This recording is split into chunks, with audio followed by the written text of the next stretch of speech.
Dr. Taufik Amoloye, thank you for being here with us Thank you. today again.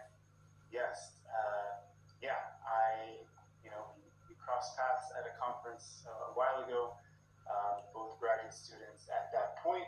Yeah. We presented on something that I think was very curious to everybody in attendance, and I'll go over that a bit more through the introduction. But for now, I'll just make the formal introduction to not only the people here live, but the people that will be watching this afterwards, since this is a recording for MAE 150A in Intermediate Fluid Mechanics at UCLA.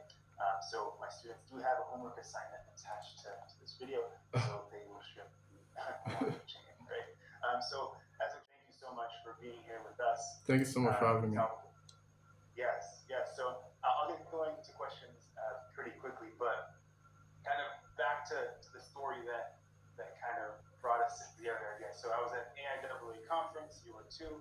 Yes. I saw this talk, I went there, and the title is pretty much exact solutions to Navier-Stokes equations, right? Yes. And so, I don't think I was the only one, but the point is, like, that's a big deal, right? Yeah. Navier-Stokes equations, like, besides these very canonical setups, right? After that, you throw your hands up and you throw it to CFD methods to solve you. So Yes. I remember being there in that room, and I don't think I was the only one. There was a lot of information, and everybody's kind of soaking it in.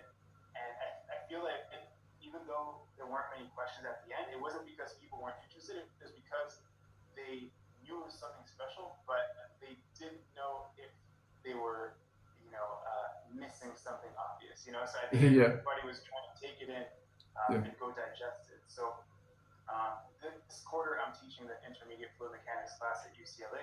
Potential theory is a huge part of it. And before this, I taught the aerodynamics class. Again, potential theory is where you started off. Yeah.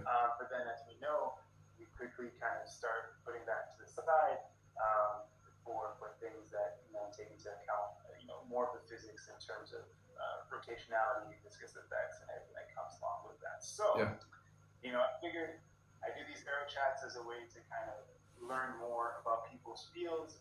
This one, I'm going to tailor it, and thank you for agreeing to come speak to us to more of like the technical material, because it's been on my to-do list to understand a bit more about what you spoke about back then. Yeah. Just as a way of kind of expanding myself, expanding the students, also understanding they have enough of an understanding of potential flow theory that I think it's a good step to now talk about the refined potential theory that you're proposing, right? Yeah. So, but I guess before we get into all that, because I do think it's important to understand who you are and what you're doing. So maybe in a few words, like we mentioned that you're at Kwara State University. AKA Kwasu, is that? Kwasu, yeah, that's the acronym. Yeah, so I know it's a big deal because the stream function that you derived, you named it the Kwasu function. So that's obviously. Yeah. I appreciate that. So, yeah. In your own words, I mean, where do you work? Okay. And what is your current role at Kwasu? Okay. Yeah, first off, let me start by thanking you so much for your interest in the research, and thanking you also for the message you sent me on ResearchGate after the conference. After my presentation, I was unsure if the questions were incoming because I was what I had presented was total, like I was off point. So the message you sent was a good one. So thank you for that.